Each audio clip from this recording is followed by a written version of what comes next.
Welcome back my channel. বন্ধুরা কেমন আছেন? আশা করি ভালো আছেন। আজকে একটি নতুন ভিডিও নিয়ে আসছি, আর তা হলো শুধুমাত্র প্লেন ভাড়া খরচ করে আপনি জাপান যেতে পারেন। অনেকেরই স্বপ্ন থাকে যে কিভাবে একটি উন্নত রাষ্ট্রে ইউরোপ, আমেরিকা বা জাপানের মতো দেশে বা অস্ট্রেলিয়ার মতো দেশে যাওয়া যায়, কিন্তু অনেকে যেতে পারে না। এর কারণ হলো সঠিক দিক নির্দেশনা না জানার কারণে যেতে পারে না। তো ইউরোপ, আমেরিকা, জাপান, অস্ট্রেলিয়া অনেকভাবে যেতে পারেন। তবে আজকে আমি যে বিষয়টি নিয়ে কথা বলবো এটি একটি ভিন্ন ধরনের বিষয়। খুব সহজে আপনি জাপান যেতে পারবেন যেভাবে গিয়েছিলাম জাপান। তো আমি কিভাবে জাপান গিয়েছিলাম সেই বিষয়টা আমি A to Z শেয়ার করব। তো আপনারা যদি প্রথম থেকে শেষ পর্যন্ত এই ভিডিওটি দেখেন, তাহলে আপনিও যদি চেষ্টা করেন, আমি যে গাইডলাইন দেব, যে বিষয়গুলো আমি বলবো সেগুলো যদি আপনি ফলো করেন, তাহলে আপনিও জাপান যেতে পারবেন। তো জাপান কিন্তু একটি অত্যন্ত উন্নত রাষ্ট্র, সেখানে কিন্তু অত সহজে যাওয়া যায় না। তো যা হোক, একটু পিছনের থেকে শুরু করি গল্পটা। সেটা হলো, আমি যখন লিন ম্যানুফ্যাকচারিংয়ের উপরে ট্রেনিং করি BUFT-তে, অর্থাৎ Bangladesh university of fashion technology, সেখানে আমি যখন লিন ম্যানুফ্যাকচারিংয়ের উপরে ট্রেনিং করি, তখনই আমাদের সাথে একজন ছিল, ওর নাম পলাশ। ও বোধহয় হামিমে চাকরি করে, আই ডিপার্টমেন্টে ছিল। ও আমাকে বলছিল যে, শরীফ ভাই আপনি তো জাপান যেতে পারবেন। তো কীভাবে? ও বলল যে ইস্টার্ন প্লাজায় লিফটের 7 ফ্লোরে পশ্চিম পাশে বাংলাদেশ জাপান ট্রেনিং ইনস্টিটিউট আছে। বাংলাদেশ জাপান যে ট্রেনিং ইনস্টিটিউট আছে, এদের মাধ্যমে আপনি যেতে পারবেন। তো ওর কথা শুনে আমি প্রথমে ওখানে গেলাম। ওখানে যাওয়ার পরে তাদের সাথে বিস্তারিত কথাবার্তা বললাম। ওরা বলল যে হ্যাঁ, আপনি জাপান যেতে পারবেন। এটা বিষয়টা এরকম, এটা কিন্তু আপনারা এখানে একটি কথা বলে রাখা দরকার। এই যে বাংলাদেশ জাপান ট্রেনিং সেন্টার, এটা কিন্তু কোনো এজেন্সি না। এখানে বাংলাদেশ যেহেতু জাপানের সাথে বন্ধু রাষ্ট্র, এই জন্য জাপান করে কি, লিস্ট ডেভেলপিং কান্ট্রি যেগুলো আছে তাদেরকে বছরে 2-3 বার করে একটা সুযোগ দেয় যে এই অনুন্নত দেশের যে সমস্ত লোকজন আছে বিভিন্ন ক্যাটাগরিতে ওরা বিভিন্ন ট্রেনিং করায়। এই ট্রেনিংয়ের মাধ্যমে জাপান যাওয়া যায়। ওর কথা মতো আমি সেখানে গেলাম। যাওয়ার পরে কথাবার্তা বললাম। কথাবার্তা বলার পরে বলল, এখন কথা হলো কারা কারা যেতে পারবেন আর কারা কারা যেতে পারবেন না। যারা বাইং হাউসে চাকরি করেন তারা যেতে পারবেন না, আর যারা ফ্যাক্টরি বেস চাকরি করেন তারা যেতে পারবেন। কোন কোন ক্যাটাগরিতে? নাম্বার 1 হলো আপনার কোয়ালিটি ডিপার্টমেন্ট থেকে যেতে পারবেন, অর্থাৎ কোয়ালিটি ডিপার্টমেন্টে যারা চাকরি করেন তারা যেতে পারবেন। প্রোডাকশন ডিপার্টমেন্টে যারা চাকরি করেন তারা যেতে পারবেন। আই ডিপার্টমেন্টে, HR এবং কর্পোরেট ম্যানেজমেন্ট, এই 4-5টা ক্যাটাগরিতে আপনি যেতে পারবেন। তো আমি যেহেতু কোয়ালিটি ডিপার্টমেন্টে চাকরি করি, এই জন্য আমি ওনাদের ইনস্ট্রাকশন অনুযায়ী 1 কপি পাসপোর্ট সাইজের ছবি, আমার CV এবং প্রতিষ্ঠানের ID কার্ড দিয়ে অ্যাপ্লিকেশন করলাম। তো ওনারা আমাকে ডাকলো, আমাকে জিজ্ঞেস করলো আমি কোন পোস্টে চাকরি করি, আমার প্রতিষ্ঠানের নাম কি, আমার দায়িত্ব কর্তব্য কী, সেখানে কত লোক চাকরি করে, কোয়ালিটি সিস্টেম কী। এখন মোটামুটি কোয়ালিটি ডিপার্টমেন্ট সম্পর্কিত অনেক কথাই জিজ্ঞেস করলো। তো আমি তাদেরকে এগুলো ভালোভাবে উত্তর দিলাম। প্রথমবার কিন্তু আমি নির্বাচিত হয়েছিলাম না। তো প্রথমবার নির্বাচিত না হওয়ার কারণ হলো, আমি ইন্টারভিউ বোর্ডে ভালো কিছু তাদেরকে স্যাটিসফ্যাক্টরি আনসার দিতে পারি নাই। যেহেতু প্রথম ছিল বিষয়টা, এই জন্যে স্যাটিসফ্যাক্টরি আনসার দিতে পারি নাই। তো বিষয়টা হলো যে বাংলাদেশ জাপান সেন্টার যেটা ইস্টার্ন প্লাজায় আছে, এটি কিন্তু তারা প্রাথমিক নির্বাচন করে। মূল নির্বাচন কিন্তু জাপান যে EOTS আছে, অর্থাৎ কানসাই কিনসু সেন্টার আছে, যেটা আপনার ওসাকাতে কানসাই কিনসু সেন্টার আছে একটা, আর একটা হলো টোকিওতে আছে। এখন EOTSটা কি, বলে বাস আছে না, ওই যে জাপান বাংলাদেশ যে ট্রেনিং সেন্টার, সেখানে একটা কমিটি আছে, বাস কমিটি। এখন বাস কমিটি কী বলছে সেটা শোনেন।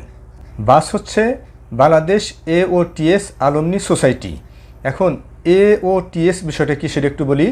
একটা হলো বাস, বাংলাদেশ AOTS আলমনি সোসাইটি। আবার AOTS এর মিনিং হলো association for overseas technical cooperation and sustainable partnership, এটা হলো AOTS। আচ্ছা, যাই হোক, তো যেটা বলতেছিলাম, মূল নির্বাচন কিন্তু করবে আপনার AOTS, যেটা কানসাই কিনসু সেন্টার বা টোকিওর যে AOTS সেন্টার আছে তারা করবে। যাই হোক, তো আমি প্রথমে প্রাথমিকভাবে নির্বাচিত হওয়ার পরে তো অনেক ধরনের আমাকে ডকুমেন্টস চাইছে। ডকুমেন্টগুলো কী, যে আমার CV, আমার লেখাপড়ার যোগ্যতা, আমার এক্সপিরিয়েন্স, তারপরে আপনার আমি যে প্রতিষ্ঠানে চাকরি করি সেই প্রতিষ্ঠানের প্রোফাইল, ব্যাকগ্রাউন্ড, প্রতিষ্ঠানের পেড আপ ক্যাপিটাল আমার ক্যালকুলেশন করতে ভুল হয়েছে, অনেক বেশি হয়ে গেছিলো, সেখানে আমি আবার পরে ঠিক করে দিয়েছিলাম। তো এখন আবার বেশ কিছু ম্যাথমেটিক্যাল টার্ম দেওয়া হয়েছিল, সেগুলো সলিউশন করার জন্য। এই যে আমি যে বাংলাদেশ জাপান ট্রেনিং সেন্টার থেকে যে প্রাথমিক নির্বাচিত হলাম, নির্বাচিত হওয়ার পরে আমাদের কাগজপত্র পাঠিয়ে দিল জাপানে। জাপান কিন্তু আবার সেগুলোকে আপনার স্কিমিং করার পরে, আপনার চুল সেরা বিশ্লেষণ করার পরে তারা করলো কি, আবার কিছু টেস্ট, কিছু কাগজপত্র পাঠিয়ে দিল অনলাইনে। সেগুলো আমি খুব ভালো করে ম্যাথমেটিক্যাল টার্ম পূরণ করে সেগুলো পাঠিয়ে দিলাম। পাঠিয়ে দেওয়ার পরে চূড়ান্তভাবে আমাকে তারা নির্বাচিত করছিল জাপান যাওয়ার জন্য। তো আমরা গেছিলাম বাংলাদেশ থেকে 3 জন। ভিসাটা কীভাবে পেলাম একটু বলি। তো আমাদেরকে ওরা ইনভিটেশন লেটার পাঠিয়ে দিয়েছিল। আমাদেরকে ওই যে বিভিন্ন প্রশ্নপত্র দিয়েছিল, সেগুলো আমরা ফিল আপ করে সমস্ত কাগজপত্র সুন্দর করে ফিল আপ করে এবং একটা চেকলিস্ট তৈরি করলাম, কোন কাগজ আগে কোন কাগজ পরে সুন্দর করে চেকলিস্ট তৈরি করলাম। এবং পাসপোর্ট আমার ছিল, এই পাসপোর্টের মেয়াদ যেন অবশ্যই 6 মাস থাকে, এরকম একটা 5 বছর ভ্যালিড ডেট যেন 6 মাস থাকে, সেটাও একটা বিষয়। যাই হোক, এইভাবে করে আমরা করলাম কি 3 জনের সেই জাপান এম্বাসি আছে যে বাড়িধারাতে, সেখানে আমরা কাগজপত্র জমা দিয়ে আসলাম। জমা দেওয়ার পর আমাদের কোনো ভাই ভাইও নেওয়া হয়নি, যেহেতু আমরা একটা ইনভিটেশন লেটার ছিল আমাদের সরকার কর্তৃক, আমাদেরকে ইনভিটেশন লেটার দেওয়া হয়েছে, যে কারণে আমাদের কোনো ভাই ভাইও নেওয়া হয় নাই। শুধুমাত্র আমরা সমস্ত কাগজপত্র জমা দিয়ে আসলাম এবং তার 2-3 দিন পরে আমাদেরকে তারা একটা ডেট দিয়েছিল যে আপনারা 2-3 দিন পরে আপনারা এসে পাসপোর্ট নিয়ে যান, ভিসা নিয়ে যান। সেই কথা মতো আমরা 3-4 দিন পরে গেলাম, যাওয়ার পরে আবার আমরা ভিসা পেয়ে গেলাম। তো একটা বিষয় এখানে বলে রাখি যে আমাদের সাথে আরও অনেক লোক যারা ব্যবসায়ী আছে, কোটি কোটি টাকার বিজনেস করে, তারাও কিন্তু ভিসা পাওয়ার জন্য জাপানে এম্বাসিতে কাগজপত্র সাবমিট করেছিল, তারাও কিন্তু ভিসাটা পায় নাই। যাই হোক, আমাদের যেহেতু ইনভিটেশন লেটার ছিল, আমরা একটা ট্রেনিংয়ের জন্য গিয়েছিলাম, এই জন্য আমাদের ভিসাটা পেতে খুব সহজ হয়েছিল। যাই হোক, তো আমরা ভিসা প্রায় 15-16টা দেশের আমরা 22 জন নির্বাচিত হয়েছিলাম 2020 সালে। এবং আমরা সবচেয়ে লম্বা একটা ট্রেনিংয়ে গেছিলাম, সেটা হলো AOTSA, এটা হলো QCTC ট্রেনিং, অর্থাৎ কোয়ালিটি কন্ট্রোল ট্রেনিং কোর্স। অর্থাৎ কোয়ালিটি কন্ট্রোল ট্রেনিং হলো সবচেয়ে বড় একটি ট্রেনিং কোর্স জাপানে। এছাড়াও আপনার 7 দিনের ট্রেনিং আছে, কর্পোরেট ম্যানেজমেন্ট আছে, এরকম বেশ কিছু ট্রেনিং আছে, সেগুলো 7 থেকে 10 দিন আছে। তা আমরা যে ট্রেনিংটার জন্য জাপান গেছিলাম সেটা সর্বোচ্চ হলো 22 দিন, অর্থাৎ 22 দিনের উপরে তাদের কোনো ট্রেনিং নেই। যাই হোক, তো এইভাবে আমি জাপান যাই। এই যে আমি যে কথাগুলো বললাম, আপনারাও যদি সিবি দিয়ে, পাসপোর্ট সাইজের ছবি, সিবি এবং প্রতিষ্ঠানের আইডি কার্ড দিয়ে আপনারা বাংলাদেশ জাপান ট্রেনিং যে সেন্টার আছে ইস্টার্ন প্লাজাতে লিফটের পশ্চিম পাশে, ওইটার ঠিকানাটা আমি দিয়ে রাখবো এবং ওয়েবসাইটের লিঙ্কটাও ডিসক্রিপশন বসে দিয়ে রাখবো, আপনারা দেখে নিতে পারেন।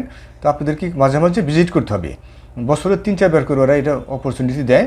এই লিস্ট ডেভেলপিং কান্ট্রি বা বন্ধু রাষ্ট্র যে সমস্ত রাষ্ট্র আছে, জাপান এই সুযোগটা দিয়ে থাকে। এটা টোটালি আপনার যে জাপান যে সরকারের মিনিস্ট্রি ট্রেড অ্যান্ড ফিনান্স আছে, তারাই টোটাল খরচ বের করে। এখানে টোটাল খরচ হয় 7.5 লাখ টাকার মতো। আমার শুধু খরচ হয়েছিল প্লেন ভাড়াটা, অর্থাৎ ঢাকা থেকে আমরা 2020 সাল তো ছিল করোনার সময়, যে কারণে আমাদেরকে যেতে হয়েছিল থাই এয়ারওয়েজে আমাদের একটু খরচ বেশি হয়েছিল, যেটা 64,000-এর জায়গায় আমাদেরকে লাগছিল 85,000 টাকা। আর আমরা যদি হংকং হয়ে যেতাম তখন আমাদেরকে লাগতো 60,000 টাকা। অর্থাৎ হংকং তখন করোনার কারণে ওই পোর্টটা বন্ধ ছিল, যে কারণে আমাদেরকে থাই এয়ারওয়েজে যেতে হয়েছিল। আমরা কিন্তু আর একটা জিনিস বলি রাখি, তা হলো যে এই যে আপনি তুরন্তভাবে নির্বাচিত হওয়ার পরে আপনাকে বাংলাদেশ থেকে যাওয়ার আগে কিন্তু ওই যে বাংলাদেশ যে ট্রেনিং সেন্টার আছে, এখানে আপনার সদস্য পদের জন্য আপনার 45,000 টাকা দিতে হয়। তাহলে কি হলো যে আপনার 85,000 টাকা, 80 বা 85,000 টাকা, আর হলো এখানে 45,000 টাকা, মোটামুটি 1,20,000 টাকার মতো আপনার টোটাল খরচ হবে।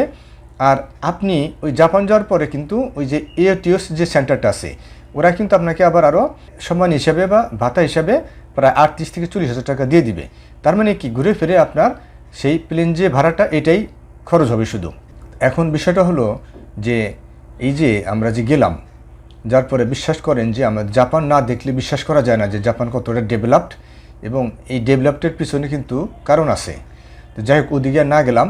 তো আমাদের ভিসা পাওয়ার পরে আমরা টিকিট কাটলাম। টিকিট কাটার পরে আমাদের যথারীতি আমরা থাই এয়ারওয়েজে আমরা থাইল্যান্ড হয়ে জাপানে চলে যাওয়ার পরে আমাদেরকে একটা চার্টার্ড বাস ছিল, যে ওখানে একটা লোক ছিল, আমাদেরকে বলাই ছিল যে আমাদের রিসিভ করবে, জাপানের এক ভদ্রলোক। তো উনি আমাদের রিসিভ করার জন্য ওয়েট করতেছিল। আমরা গেলাম, আমাদের সাথে সাথে পাকিস্তানি ছিল, মেক্সিকান, তারপরে মেসিডোনিয়া, তারপরে শ্রীলঙ্কান, মিশরি, এরকম প্রায় 18-19টা দেশের লোক ছিল। প্রত্যেকে আমরা করলাম কি সেই চার্টার্ড বাসে করে আমাদেরকে আমাদের যে গন্তব্যস্থান অর্থাৎ কানসাই কিসু সেন্টার AOTS, সেখানে আমাদের নিয়ে যাওয়া হলো। নিয়ে যাওয়ার পরে আমাদেরকে একটা ফর্ম পূরণ করা হলো এবং থার্মোমিটার দিয়ে আমাদেরকে, যেহেতু করোনার সময় ছিল, আমাদেরকে থার্মোমিটার দিয়ে আমাদের টেম্পারেচার চেক করা হলো। তারপর একটা কার্ড দিল, কার্ড দেওয়ার পরে হোটেলের চাবি টুবি বুঝিয়ে দিল। বুঝিয়ে দেওয়ার পরে আমরা হোটেলে চলে গেলাম। হোটেলে চলে যাওয়ার পরে আমাদের এইভাবে আমরা চলে গেলাম এবং আমাদেরকে ওখানে আমরা আমাদেরকে একটা কার্ড দেওয়া হলো, যে কার্ডের মাধ্যমে আমরা সকাল দুপুর রাতে আমরা বিনা পয়সা খেতে পারবো ক্যাফেটেরিয়াতে। এবং আরেকটা কার্ড দিল যে আপনারা যেখানে যাবেন এই কার্ডটা সাথে রাখবেন, কোনো কিছু হয়ে গেলে যেন আমাদেরকে এই হোটেলে নিয়ে আসতে পারে। এখানে যে রুমটা আমাদেরকে বরাদ্দ করা হয়েছিল, এই রুমটা ওদের মাথায় খালি বুদ্ধি আর বুদ্ধি, জাপানের লোকের মাথায় বুদ্ধি ছাড়া কিছুই নেই। ছোট্ট একটা রুমে এত ধরনের ফ্যাসিলিটিস মেকানিজম তৈরি করছে, না দেখলে বিশ্বাস করা যায় না। তো যাই হোক, এইভাবে আমি শুধুমাত্র প্লেন ভাড়া খরচ করে জাপানে যাওয়ার আমার সুযোগ হয়েছিল ট্রেনিং করার জন্য। সেখানে আমি কোয়ালিটি ম্যানেজমেন্টের উপরে প্রায় 22 দিন ট্রেনিং করি। ট্রেনিং করে আমাদেরকে সার্টিফিকেট প্রদান করা হয়, তারপরে আমরা বাংলাদেশে চলে আসি। যাই হোক, এইভাবে এখন আপনিও যেতে পারবেন। আমি যেভাবে বললাম, অর্থাৎ প্রথমে আপনি বাংলাদেশ জাপান ট্রেনিং সেন্টার আছে, সেখানে আপনি যাবেন, অ্যাপ্লিকেশন করবেন, খোঁজ রাখবেন, ওয়েবসাইটে ভিজিট করবেন কখন এই সুযোগটা আসে, আপনি অ্যাপ্লাই করবেন, ভাইবা দিবেন। প্রাথমিকভাবে নির্বাচিত হলে কাগজপত্র যা যা চাবে আপনি সাবমিট করবেন। সাবমিট করার পরে সেগুলো জাপানে যাবে। জাপানে তার স্কিমিং করার পরে, চেক করার পরে যদি আপনি চূড়ান্তভাবে নির্বাচিত হন, তাহলে আপনাকে বাংলাদেশে কাগজপত্র পাঠিয়ে দিবে। তবে ওই ইনস্ট্রাকশন অনুযায়ী আবারও কাগজপত্র ফিল আপ করবেন, ওখানে সাবমিট করবেন, জাপান এম্বাসিতে সাবমিট করবেন। তারপরে প্লেন ভাড়া করে প্লেনের টিকিট কেটে আপনি জাপান যেতে পারবেন। এইভাবে আমি জাপান গিয়েছিলাম। তো যারা আপনারা জাপান যেতে চান, জাপান ঠিকমতো গাইডলাইন না থাকার কারণে যেতে পারেন না, তো এই ভিডিও থেকে আপনারা অবশ্যই মনে হয় যদি চেষ্টা করেন জাপান যেতে পারবেন। তো ভিডিওটি যদি ভালো লাগে থাকে অবশ্যই একটি লাইক দিবেন, কমেন্টস করবেন, শেয়ার করবেন। আর আপনি যদি চ্যানেল নতুন হয়ে থাকেন অবশ্যই চ্যানেলটি সাবস্ক্রাইব করবেন, কারণ ট্রাভেল এবং ফুড নিয়ে বিভিন্ন ভিডিও করে থাকি। তো আপনি যদি চ্যানেলে কানেক্ট থাকেন তাহলে এরকম নতুন নতুন ভিডিও আপনি পেয়ে যাবেন। তো আজ আলোচনা এই পর্যন্ত, সবাইকে ধন্যবাদ।